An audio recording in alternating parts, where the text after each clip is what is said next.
Your position is being eliminated. Effective immediately. The words hung in the air of the sterile conference room as 3 HR representatives and my direct supervisor avoided eye contact. 15 years of dedication reduced to a 5-minute meeting and a cardboard box. I nodded, maintaining composure despite the earthquake inside me.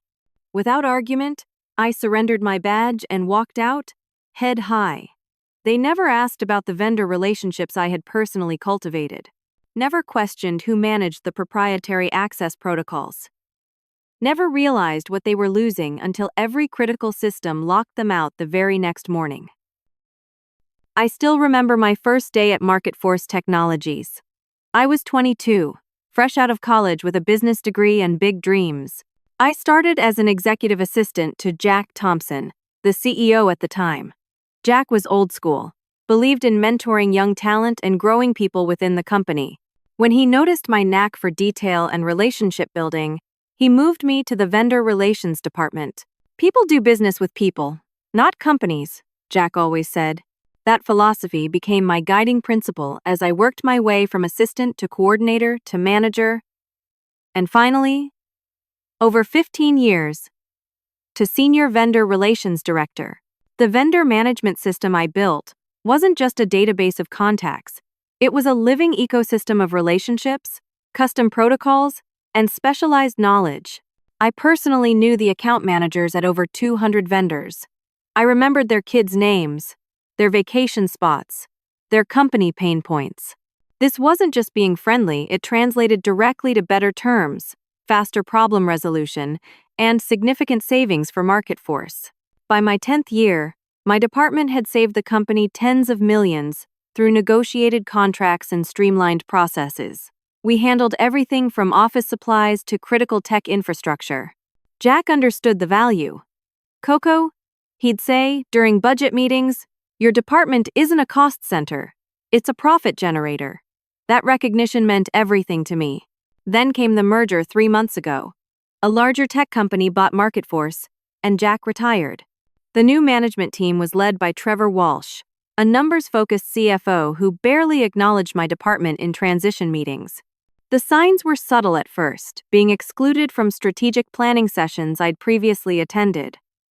Requests for detailed documentation of all vendor relationships. Questions about why our processes weren't more standardized. Last Tuesday started like any other day. I had 3 vendor meetings scheduled, contract renewals to review, and a team check-in after lunch. At 9:30, my calendar pinged with a meeting request for 11 o'clock. Subject line: HR discussion. Location: 4th floor conference room. No agenda, no explanation. I assumed it was about the new organization chart, or perhaps the benefits transition. I wore a navy blue blazer that day, with pearl earrings my mother gave me for my 30th birthday. I remember these details because they were the last normal moments of my career at MarketForce.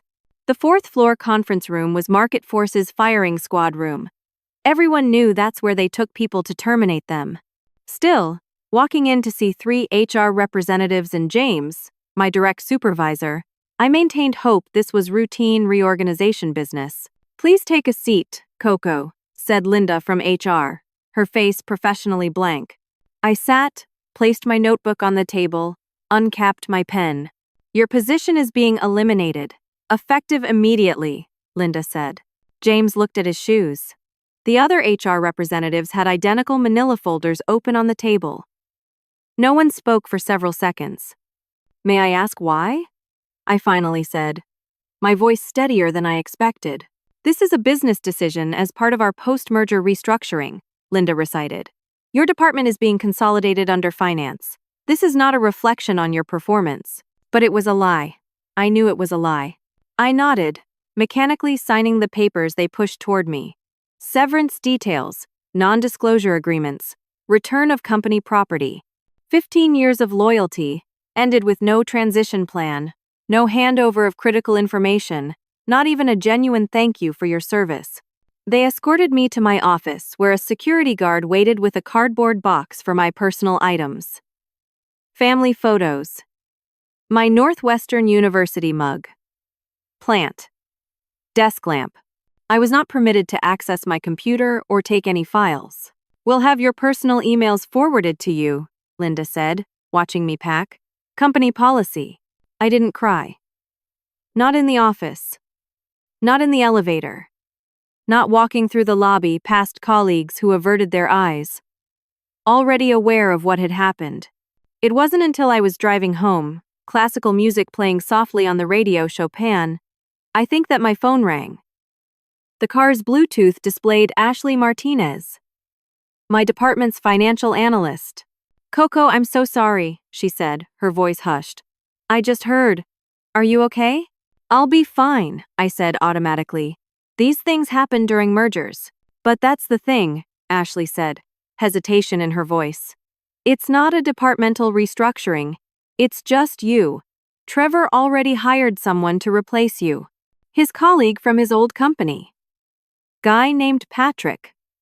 Trevor told the executive team, your department was unnecessarily expensive.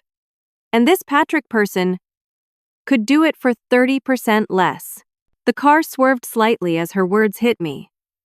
I pulled over to the shoulder of the highway. Hazard lights blinking in the evening rush hour. Just me? I whispered. Just you. Ashley confirmed. And Coco. Patrick starts tomorrow. They've already given him access to all your systems. Or at least, they think they have. I barely slept that night. The ceiling fan in my bedroom spun lazily, each rotation a ticking clock marking the end of an identity. Who was I without my career? Without the company that had shaped my entire adult life? At 3 a.m, I called my sister, Paige. They can't do this to you, she said, fierce with protective anger despite the late hour. You built that department from nothing. They already did, I said, staring out my bedroom window at the quiet suburban street. The question is, what do I do now? The financial reality was stark. I had a mortgage on a modest house in a good school district, though I had no children of my own. I had been helping my mother with medical bills since her arthritis diagnosis 3 years ago. My emergency fund would cover 6 months of expenses if I was extremely careful. The severance package offered 3 months of salary, conditional on signing a non-disparagement agreement. Morning came with jarring normalcy. The coffee maker beeped at 6:30. The newspaper landed on my driveway at 6:45. But I had nowhere to go. No meetings to prepare for, no vendors to call. I sat at my kitchen island, creating a to-do list with mechanical precision. 1. Update, resume. 2. Contact industry connections. 3. Apply for unemployment. 4. Review health insurance options. 5. Adjust budget. My phone buzzed repeatedly with text messages from team members. Just heard the news. So sorry. This is completely unfair. Let me know if there's anything I can do. Supportive words. But I noticed no one called. No one suggested meeting for coffee. They were afraid of association with the fallen. I understood. They had mortgages too. The HR email arrived at 9 o'clock, detailing the severance package with all the warmth of an automated bill payment. The non-disclosure and non-disparagement agreements were extensive, essentially requiring me to pretend my termination was amicable and mutual. In exchange for 3 months of salary, I would surrender my right to tell my own story. I set the laptop aside and began applying for jobs. Director of Procurement, Vendor Management Lead, Supply Chain Executive. I sent out 6 applications before noon.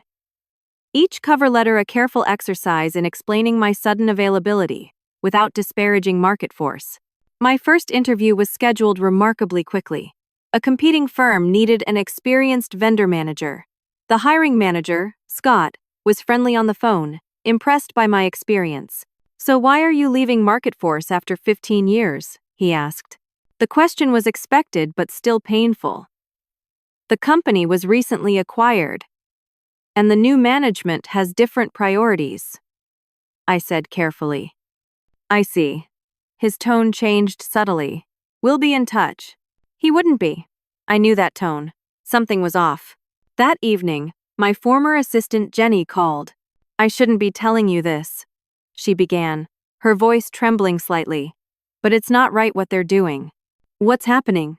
I asked. Trevor presented your vendor management system as his own creation during the executive meeting today. He's telling everyone he developed it at his last company and is implementing it here to save millions.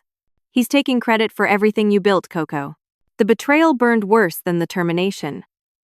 15 years of innovation and relationship building, stolen in a corporate sleight of hand. There's something else, Jenny continued. Patrick? Your replacement? He's completely lost. He spent the whole day asking basic questions about vendor contracts and systems access. He has no idea how anything works. And what did Trevor say about that? He told everyone Patrick just needs time to adjust to our company culture. But Coco, he doesn't have your passwords or access protocols. The biometric system you set up for the Tier 1 vendors? The custom authorization workflows? No one knows how they work except you. A strange calm settled over me. They had underestimated not just my value, but the very infrastructure I had built. Thanks for telling me, Jenny, I said. Be careful. I don't want you risking your job. I'm updating my resume anyway, she said. This place won't be the same without you. After hanging up, I sat in my silent living room, processing this new information. I had built MarketForce's vendor system to be secure, efficient, and relationship-driven. In my absence, it was none of those things. The realization didn't bring joy, exactly, but a certain vindication. My phone rang again. It was a number I didn't recognize. I answered cautiously. Is this Coco Williams? A male voice, unfamiliar. Yes, who's calling? My name is Robert Jenkins. I'm the hiring manager at Stellar Technologies. We received your application today.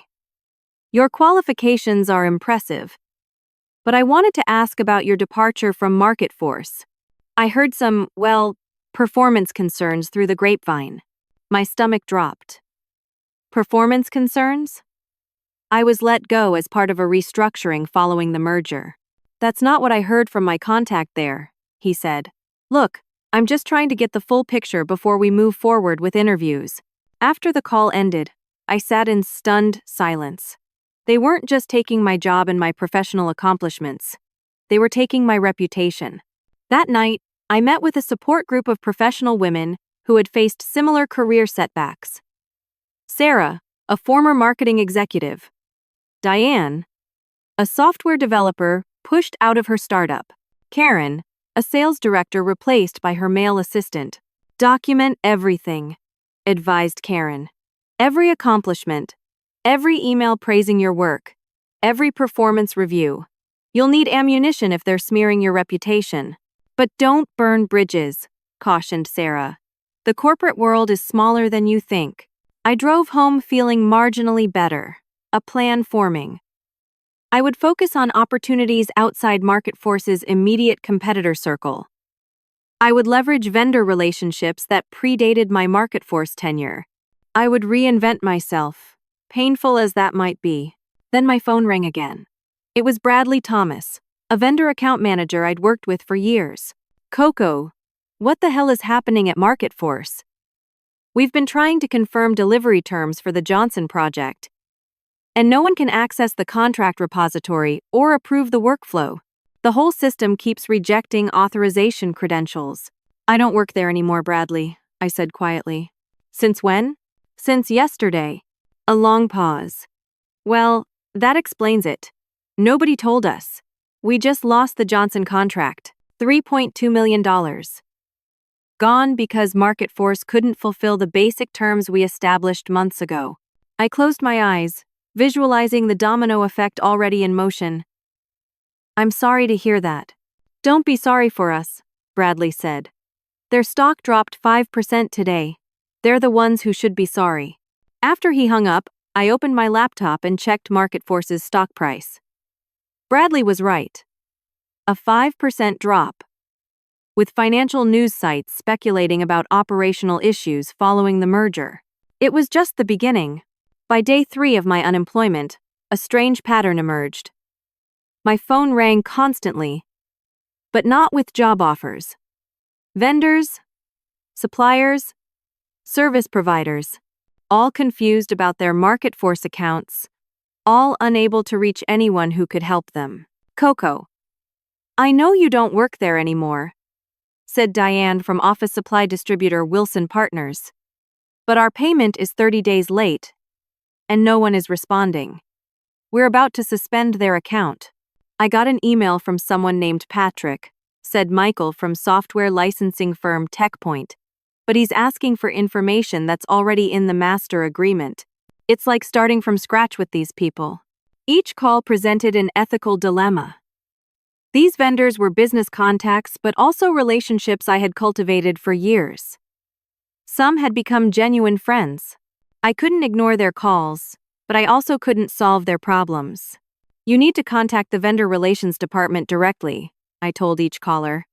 I'm no longer with MarketForce, but no one responds, was the common reply. I maintained my job search with decreasing optimism. The subtle but unmistakable damage to my professional reputation was spreading. One interviewer asked directly about system implementation failures at MarketForce, a clear reference to the problems occurring in my absence, but framed as if they were my responsibility. By the end of the week, I had reached out to 28 industry contacts, submitted 17 applications, and secured exactly 0-second interviews. Each night, I met with different support networks, the Professional Women's Group, an executive coaching circle, even my sister's book club, which temporarily transformed into a career strategy session on my behalf. You need to be more aggressive, urged my friend Allie during coffee. Call them out publicly. Use social media. Tell your side. And guarantee I never work in this industry again? I shook my head. I need to be strategic. The weekend provided no respite. Vendor calls continued, growing increasingly desperate as MarketForce's operational issues compounded. I maintained my polite but firm boundary. I no longer worked there and couldn't help. Monday morning of week 2 brought an unexpected call. Bradley Thomas again. This time with information, rather than questions. Thought you'd want to know. Johnson went with your competitor, Innovate Tech, for the project. $3.2 million. But that's not all.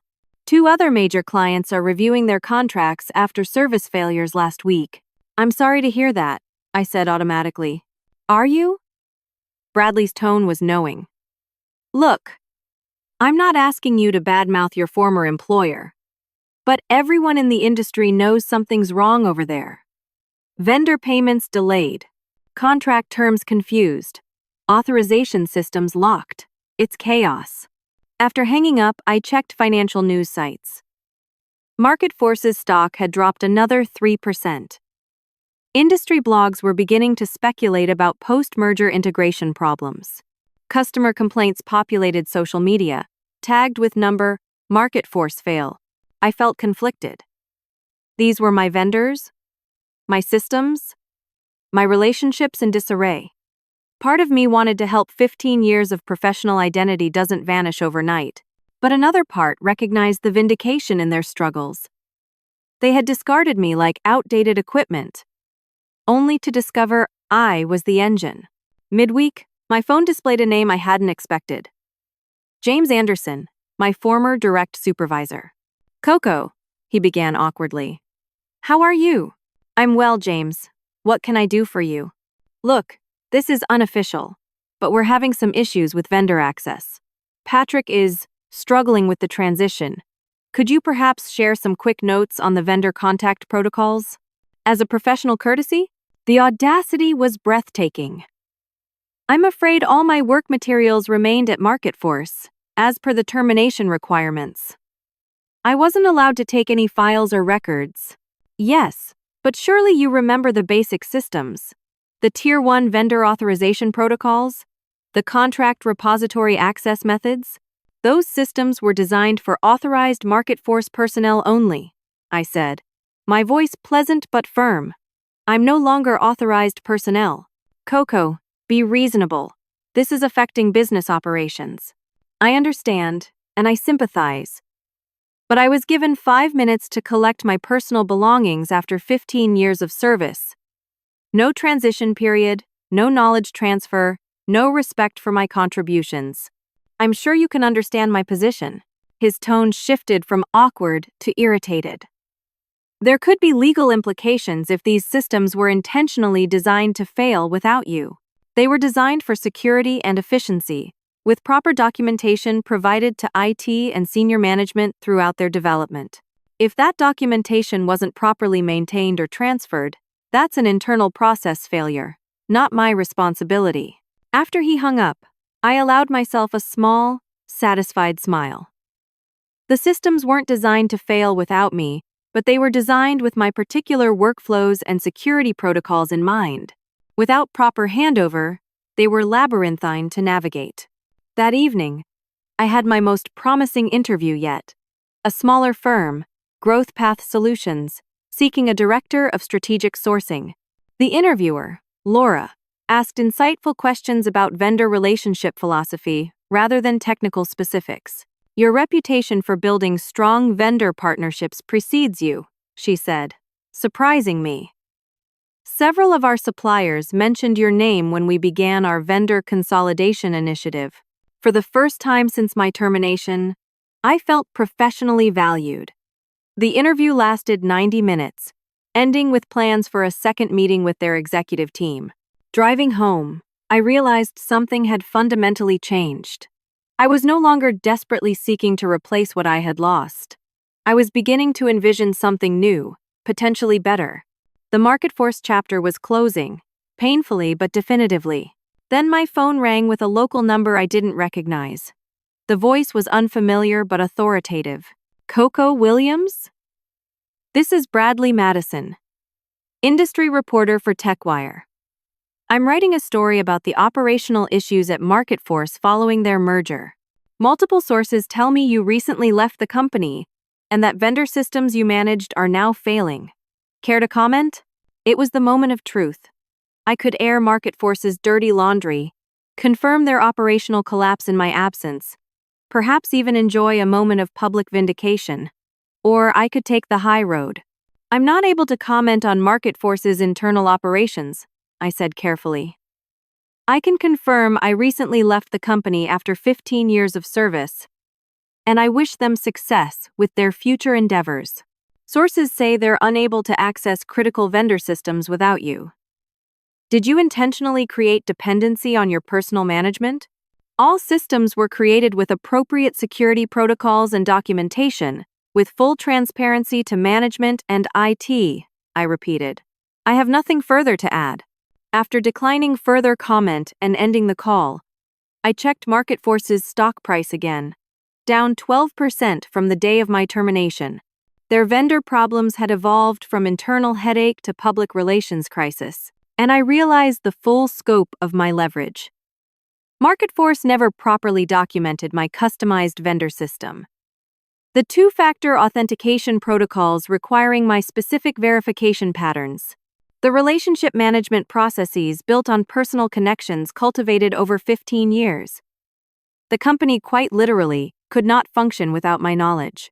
They had fired the keeper of the keys, then wondered why the doors wouldn't open. 10 days after my termination, MarketForce's operational struggles became impossible to ignore. Industry news sites ran headlines like MarketForce faces supply chain disruptions following merger and customer service complaints mount for tech giant. Social media buzzed with customer frustration about delayed orders and unresponsive support channels. The vendor calls to my personal phone had evolved from confused to desperate. My former team members began reaching out as well, their initial condolences transforming into thinly veiled pleas for help. The vendor portal is completely locked for Tier 1 suppliers, texted Ryan, a junior analyst. No one can approve the quarterly contract renewals. Patrick spent 3 hours on the phone with TechPoint trying to verify authorization protocols, messaged Ashley. Trevor is furious. I maintained professional distance while tracking MarketForce's public struggles with private satisfaction. My job search continued with growing confidence as I realized my true market value. The interview with Growth Path Solutions led to a second round with their CEO, scheduled for the following week. Then James called again. My former supervisor's voice had lost its condescending edge, replaced with barely concealed panic. Coco, we need to discuss the vendor management transition, he began. No pleasantries this time. The situation has become untenable. I'm sorry to hear that, James. What specifically are you calling about? The system is. It's not working properly without you. Patrick can't authenticate for Tier 1 vendor approvals. The quarterly contract renewal batch is stuck in the workflow. We can't even access the master vendor contact database. That's unfortunate, I said neutrally. Look, we're prepared to bring you in as a consultant to transition these systems properly. 3 days, standard consultant rate, just to document the processes and transfer access. I considered this offer. 3 days of work at a consultant rate likely higher than my former salary to clean up their mess. Tempting, but insufficient. I appreciate the offer, James, but I've moved on professionally. If Market Force needs vendor management consulting, I recommend contacting one of the established firms that specialize in that area. This is your system, Coco. Your specialized knowledge. A system I built over 15 years at Market Force, with full transparency and documentation. If that institutional knowledge wasn't properly maintained or transferred, that's an internal process failure. His frustration spilled over. This is professional courtesy we're talking about. You're deliberately withholding information critical to business operations. I'm declining a consulting opportunity that doesn't align with my current professional direction, I corrected him calmly. Market Force made a business decision to terminate my employment without transition planning. I'm making a business decision to focus on my career advancement elsewhere. After hanging up, I felt a surge of confidence I hadn't experienced since before the termination. For 15 years, I had been the quiet problem solver, the behind-the-scenes operational expert who made things work without demanding recognition. I had accepted less salary than market value because I valued stability and believed in the company's mission. I had trained numerous colleagues who were promoted ahead of me. I had developed systems and processes that saved millions, only to see others take credit. That era was over. The following day brought news that made me catch my breath. Market Force had issued a statement to shareholders acknowledging temporary operational challenges related to vendor management systems and assuring that technical solutions are being implemented. The stock had dropped another 8%, bringing the total decline since my departure to 20%. My phone rang again with an unfamiliar number. I answered cautiously. Coco Williams? This is Melissa Williams, CEO of Market Force. The new CEO, who had replaced Jack Thompson after the merger. We had met exactly once, at a company-wide meeting where she had mispronounced my name. Yes, this is Coco, I said, sitting up straighter though she couldn't see me. I'll be direct. We're experiencing significant operational issues with our vendor management systems. Your former department is unable to process critical transactions or access essential vendor information. This is affecting our ability to serve customers and maintain business relationships. I understand. That must be challenging. We'd like you to return to Market Force to address these issues, she said. No preamble or apology. We're prepared to offer your previous position with the same compensation package. The same position. The same salary. After publicly terminating me, damaging my professional reputation, and watching their operations collapse in my absence. The audacity was almost admirable. I appreciate the offer, Miss Williams, but I'm pursuing other opportunities that better align with my career goals. This is a chance to return to the company where you spent 15 years building your career, she said, as if offering a favor. The same position, the same team, the same responsibilities, the same position that was eliminated as unnecessary just days ago? I kept my tone professional but firm. The same team now reporting to Patrick, who was hired to replace me at a lower salary? The same responsibilities that were deemed not valuable enough to warrant a transition plan or professional courtesy? Silence on the line. Then, I understand your frustration, but this is a business opportunity for both parties. We need your expertise, and you need employment. With respect, Miss Williams, you don't know what I need. What I needed was professional respect for 15 years of dedicated service. What I needed was recognition for the systems and relationships I built that saved MarketForce millions of dollars annually. What I needed was a transition plan that honored my contributions rather than a 5-minute termination meeting. We're prepared to increase the offer by 5%, she said, ignoring my points entirely. And we can discuss title adjustments in 6 months, depending on performance. In that moment, I understood that she, like Trevor and the rest of the new management, fundamentally misunderstood my value. They saw me as a technical problem to solve, a system administrator who could fix their immediate crisis. They still didn't recognize that I wasn't just the operator of the vendor management system. I was the architect, the relationship builder, the trusted partner to hundreds of vendors who now viewed MarketForce with suspicion. I wish MarketForce success in resolving these challenges, I said. But I must decline your offer. I've moved in a new professional direction. After ending the call, I sat in silence, processing the magnitude of what had just happened.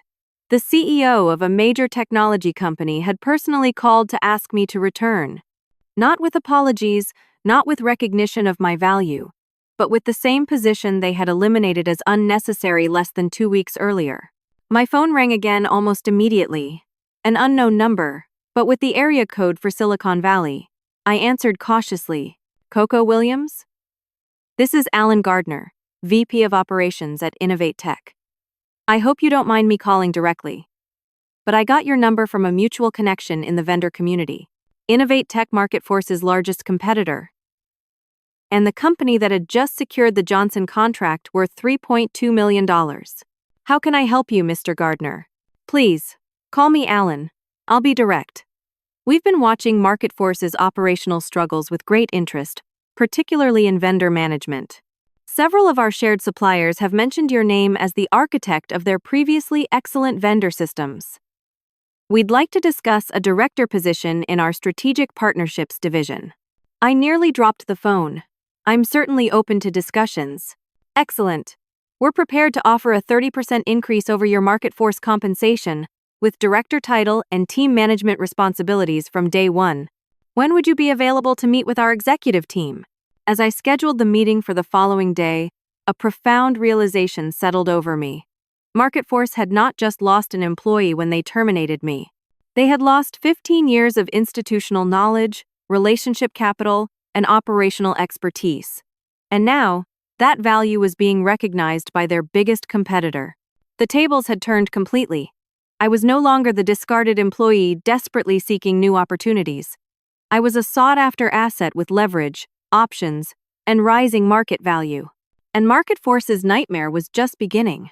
The Innovate Tech headquarters gleamed with Silicon Valley optimism open concept. Living walls of plants, and glass-walled meeting rooms, named after influential women in technology. The contrast with MarketForce's traditional corporate environment couldn't have been more stark. Alan Gardner met me in the lobby, his handshake firm and genuine. Thanks for coming in so quickly, Coco. Our executive team is eager to meet you. The meeting wasn't just with Alan, but with Innovate Tech's entire C-suite. CEO Samantha Rhodes led the discussion, asking insightful questions about my vendor management philosophy rather than technical specifics. We're particularly impressed with the relationship-based approach you pioneered at MarketForce, she said.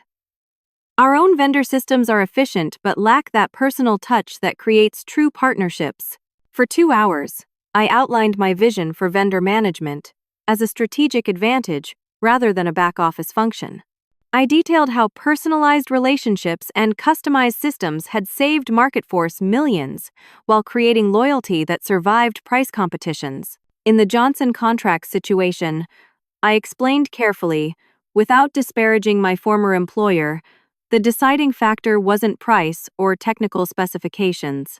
It was the relationship breakdown when no one could provide continuity after my departure. The executives exchanged meaningful glances. We're prepared to make you an offer today, Samantha said. Director of Strategic Vendor Partnerships, reporting directly to Alan, with a team of 8. The compensation package includes a 30% increase over your market force salary, plus stock options and our standard executive benefits. The offer was generous, flattering, and a clear recognition of my value. But something didn't sit right. I appreciate the opportunity, I said. But I've spent 15 years developing expertise in building and maintaining strategic vendor relationships. At MarketForce, I eventually reached senior director level, with responsibility for over 200 vendor relationships and a team of 12. I took a deep breath before continuing. I believe my experience and proven track record qualify me for a vice president position, with the appropriate scope of responsibility and compensation. The room went silent. Then Samantha smiled. I appreciate your candor, Coco. Let us discuss internally and get back to you tomorrow. On the drive home, my confidence wavered. Had I overplayed my hand? The director role was already a step up from my last position, but something fundamental had changed in me since the termination. I would no longer undervalue my contributions or accept less than my worth. That evening, my phone rang with MarketForce's main number. I answered warily. Coco, it's Melissa Williams again. Hello, Miss Williams. I wanted to follow up on our conversation yesterday. After further discussion with the executive team, we're prepared to improve our offer significantly. Your former position, but with a vice president title and a 15% salary increase. The upgrade from same position, same salary to VP title with 15% raise in just 24 hours, told me everything I needed to know about MarketForce's desperation. What about Trevor Walsh? I asked. As I understand it, vendor management was consolidated under his finance division. A pause. There would be some reorganization, of course. You would report directly to me, with Trevor, as a peer, rather than supervisor. And Patrick, my replacement? Another pause. He would report to you, focusing on day-to-day vendor coordination while you manage strategic relationships and systems. The irony was delicious. The man hired to replace me at a lower salary would now report to me. The CFO who engineered my termination would become my peer rather than boss. The company that discarded me was now redesigning its organizational structure to accommodate my return. I appreciate the improved offer, I said. I'll need time to consider it alongside other opportunities I'm pursuing. Other opportunities? Melissa's voice sharpened. With our competitors, I presume? I'm exploring various options, I said neutrally. As one would expect after an unexpected termination. Coco, I'll be blunt. MarketForce is facing significant operational challenges directly related to your departure. Our quarterly vendor contract renewals are stalled. 3 major customers have suspended orders due to supply chain disruptions. The board is asking difficult questions about our post-merger integration planning. That sounds challenging, I acknowledged, but also like internal business matters that, as a non-employee, I'm not privy to discuss. We need you back. And we need you back immediately, she said, abandoning pretense. Name your terms. There it was, complete capitulation. The company that had discarded me without a second thought now offered a blank check for my return. I'll consider your offer and respond by tomorrow, I said, maintaining my professional composure despite the surge of vindication. After hanging up, I checked my email to find a message from Alan Gardner at Innovate Tech. The subject line: Revised Offer. The email was brief but impactful. Following our executive discussion, we're revising our offer to Senior Vice President of Strategic Partnerships, reporting directly to the CEO, with a team of 15 and budget authority for department expansion. Compensation adjusted accordingly. Contract attached for your review. 2 offers in one evening. Senior VP at MarketForce's main competitor with a substantial compensation package, or VP at my former company with the political satisfaction of watching Trevor and Patrick adjust to my triumphant return. As I weighed these options, my phone rang again. A familiar number, Dana Peters, my mentor from business school who now ran a successful consulting practice. "Coco, I heard through the grapevine that you're suddenly in high demand," she said, skipping pleasantries. "Market Force and Innovate Tech both courting you aggressively?" "News travels fast," I said, smiling despite myself. "In our industry?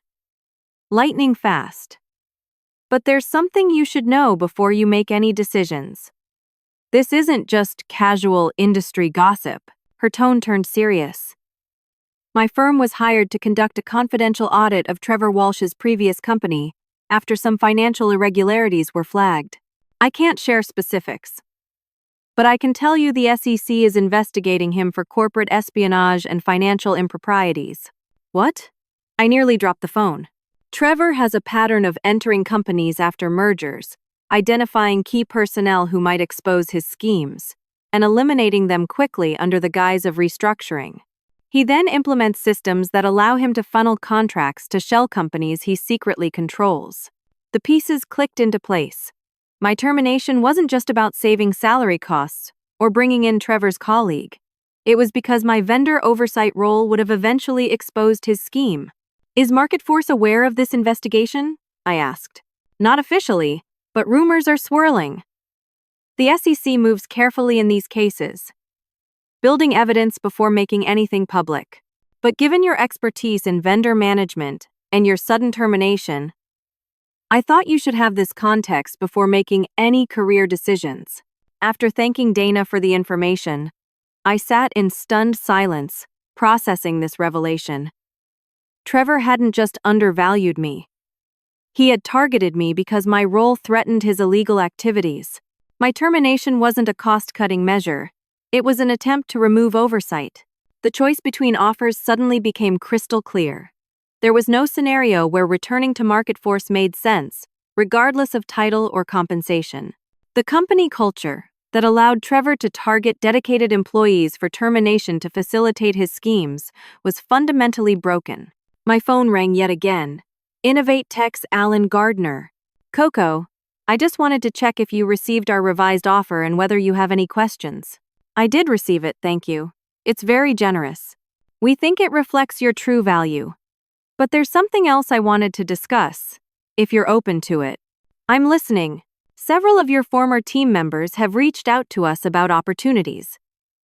They're concerned about Market Force's direction and impressed with your systems.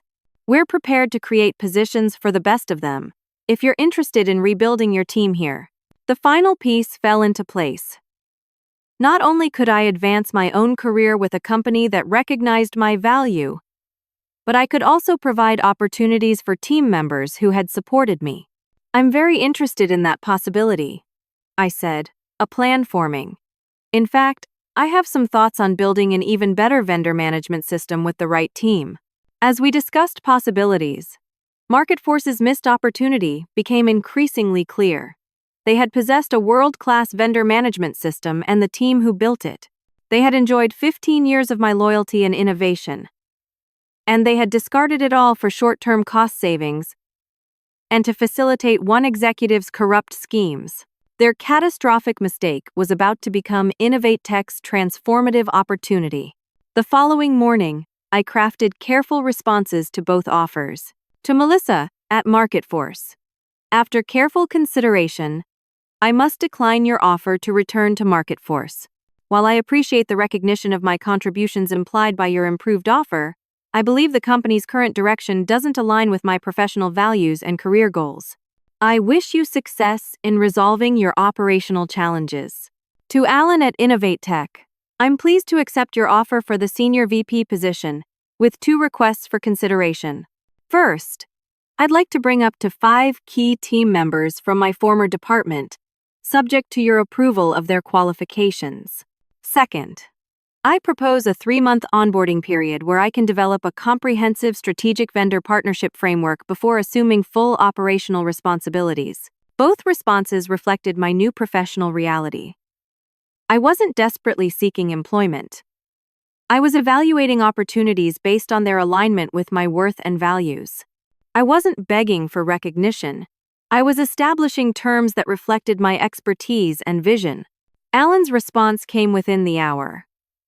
Both requests approved enthusiastically. Send us the names of your team members for immediate outreach. Contract being revised to include your onboarding framework proposal. Welcome to Innovate Tech. Melissa's response arrived shortly after. Disappointing decision. Our offer remains open should you reconsider. Exit interview still required per termination agreement. I smiled at the contrast. One company continuing to treat me as a disposable resource, even while desperately needing my expertise. The other, recognizing my value and embracing my vision for the future. The news of my decision spread quickly through industry channels. By afternoon, I had received messages from 7 former team members expressing interest in following me to Innovate Tech. I selected the 5 strongest performers, those who had shown genuine innovation and relationship-building skills, rather than just technical proficiency. Market Force's public struggles intensified. A major technology blog ran a headline: Market Force loses key vendors following system access issues, detailing how 3 Tier 1 suppliers had suspended services due to payment delays and contract confusion. My exit interview with Market Force HR was scheduled for the following week, a formality required for final severance payment. I prepared carefully, determined to maintain professionalism despite my knowledge of Trevor's activities and the company's desperate attempts to bring me back. The weekend brought unexpected news. An industry publication reported that the SEC had opened an investigation into financial irregularities at Market Force Technologies following their recent merger. No executives were named, but the article mentioned concerns about vendor contract management and potential conflicts of interest. Monday morning, my phone exploded with notifications. Trevor Walsh had been placed on administrative leave pending an internal investigation. Market Force stock dropped another 12% in pre-market trading. Industry forums buzzed with speculation about the connection between Trevor's suspension, my termination, and the company's operational meltdown. Jenny, my former assistant, called in tears. The office is chaos. SEC investigators interviewed 3 people from our department this morning. Patrick resigned effective immediately. James is telling everyone he raised concerns about your termination but was overruled by Trevor. Are you okay? I asked, genuinely concerned for her well-being. I've accepted a position at Davidson Tech, she said. I couldn't stay after what they did to you. And now with all this investigation stuff, I'm glad you found something new, I said sincerely. You deserve a company that values integrity. My exit interview with Market Force HR was canceled without explanation. Instead, I received a terse email stating, my final severance payment would be processed without further requirements. The non-disparagement agreement requirement was notably absent from the message. Tuesday brought news that Trevor Walsh had been terminated following initial findings from Market Force's internal investigation. By Wednesday, industry publications reported that the SEC investigation was focused on alleged contract steering and vendor kickback schemes involving shell companies connected to Trevor. My first official day at Innovate Tech was set for the following Monday. The weekend before, I organized my home office, reviewed the company's existing vendor documentation, and prepared for my new role.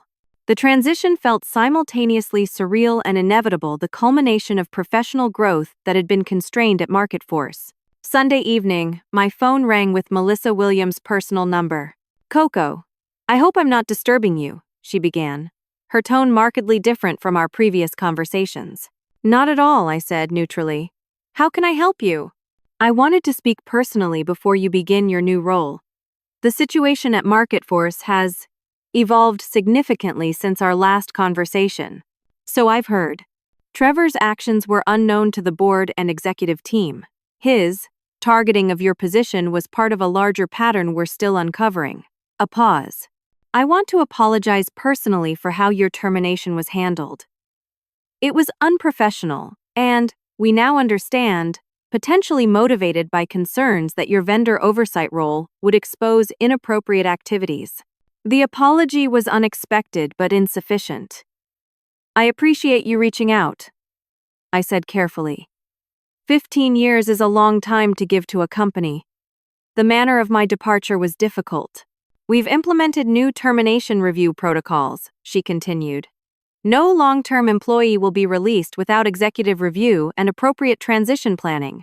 It's a small corrective measure, but one I wanted you to know about. That's positive to hear. Is there any possibility you would consider a conversation about consulting arrangements? The vendor systems remain challenging without your expertise. We're prepared to offer very generous terms for even limited guidance.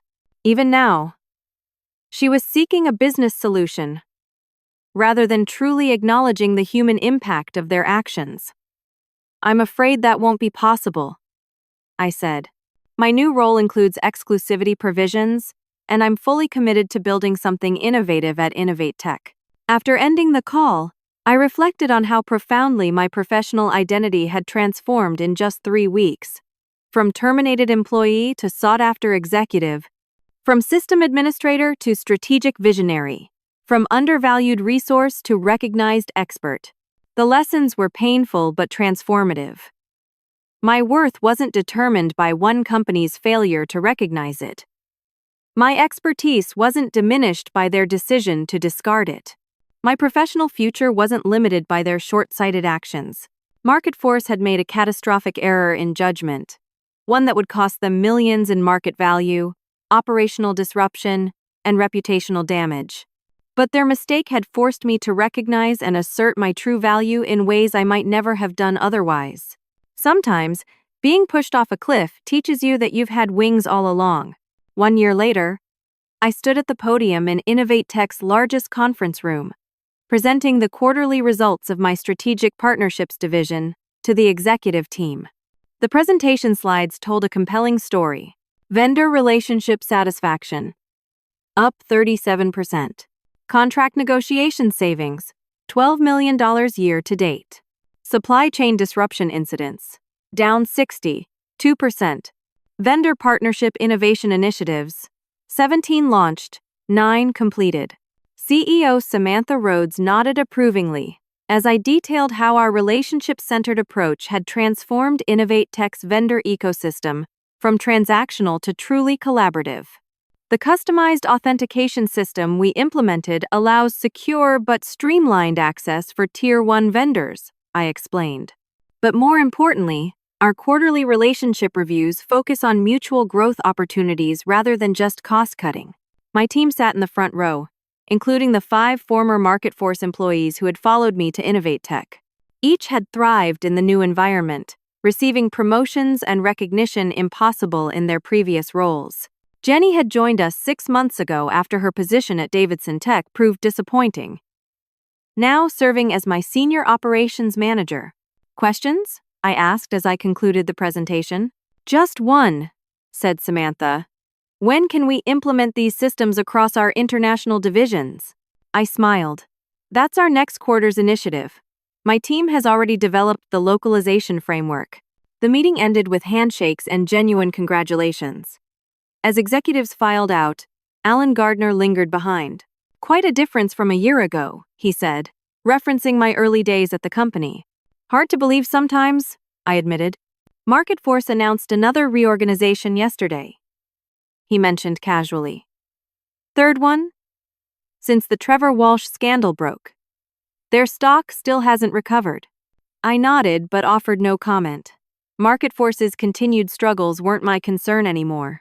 After the SEC investigation became public, revealing the full scope of Trevor's vendor contract manipulation scheme, the company had entered a painful period of regulatory scrutiny and leadership turnover. My former team members who hadn't followed me to Innovate Tech had mostly scattered to other companies in the industry. By the way, Alan continued, the board approved your Strategic Vendor Academy proposal this morning. Full funding, exactly as requested. The Academy had been my vision since joining Innovate Tech, a formal training program to cultivate relationship-centered vendor management across the company, ensuring the philosophy I developed wouldn't remain siloed in my department or dependent on my presence. That's fantastic news, I said, genuinely excited. We can start recruiting the first cohort next month. Back in my office, I found an email from an unexpected source. Jack Thompson, the former MarketForce CEO who had hired me 15 years ago and mentored me before retiring prior to the merger. Coco, he wrote, I've been following your success from the sidelines with great pride. What happened at MarketForce after my departure was unconscionable, but your response has been nothing short of inspirational. I'm serving on 3 boards now in retirement, and I've shared your story, without naming names, as a cautionary tale about recognizing and retaining key talent. If you're open to it, I'd love to catch up over coffee next time I'm in town. I replied with genuine warmth, thanking him for his message and accepting his coffee invitation. Jack had been the leader who saw potential in a young assistant and provided opportunities for growth. His leadership philosophy, people do business with people, not companies, remained the cornerstone of my approach. That evening, I attended a women's leadership event, where I'd been invited to speak about career resilience. As I shared my journey, the termination, the vindication, the growth I watched, recognition dawn in many women's eyes.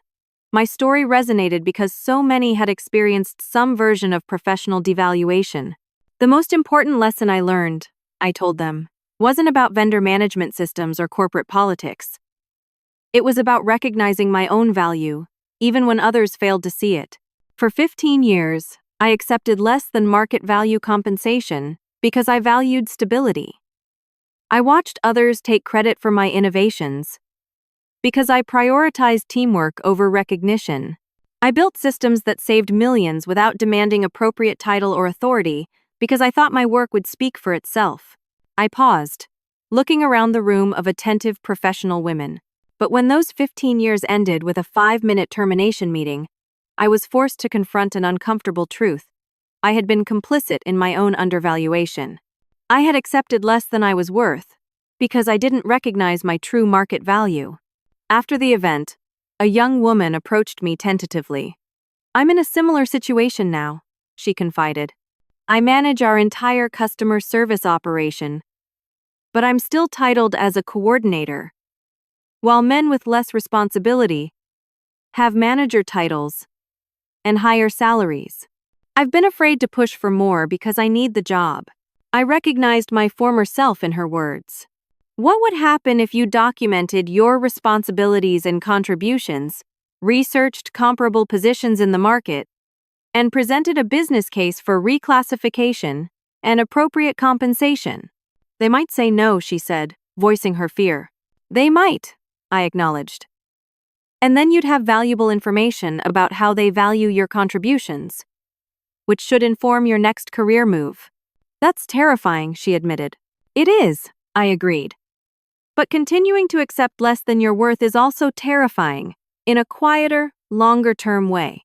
I shared my contact information, offering to help her prepare her business case. As we parted, I reflected on how my most painful professional experience had become a platform to help others advocate for their worth. Back home, I reviewed the draft of a business book I'd been working on. Hidden Value: Recognizing and Leveraging Your Professional Worth. The publisher had approached me after an industry journal profiled my remarkable career transformation. The book wasn't about vendor management, but about professional self-advocacy, how to document your contributions, research your market value, and confidently negotiate for appropriate recognition. As I edited the chapter on recognizing when loyalty becomes a liability, my phone chimed with a text message from Jenny. Did you see the news? Melissa Williams resigned from MarketForce. Board cited failure to reverse post-merger operational challenges. Your legacy lives on. I set the phone aside without responding. My focus wasn't on MarketForce's continued struggles, but on the future I was building. The past year had transformed not just my career trajectory, but my fundamental understanding of professional value and self-advocacy. 15 years of loyal service had ended with a 5-minute termination meeting. But that ending had forced me to recognize my true worth, assert my professional value, and build something better than what I had lost. The company that discarded me had continued to struggle, while I had flourished beyond anything possible in my former role. Sometimes the worst professional day of your life becomes the catalyst for your greatest growth. Sometimes being undervalued by others forces you to finally recognize your own worth. And sometimes, rebuilding from scratch allows you to create something far stronger than what was destroyed. Have you ever experienced a professional setback that ultimately led to greater opportunity? I'd love to hear your stories in the comments below. If this resonated with you, please like this video, subscribe to the channel for more authentic career journey stories, and share with someone who might need to be reminded of their true professional worth. Thank you for listening to my story, and remember, your value doesn't diminish based on someone's inability to see it.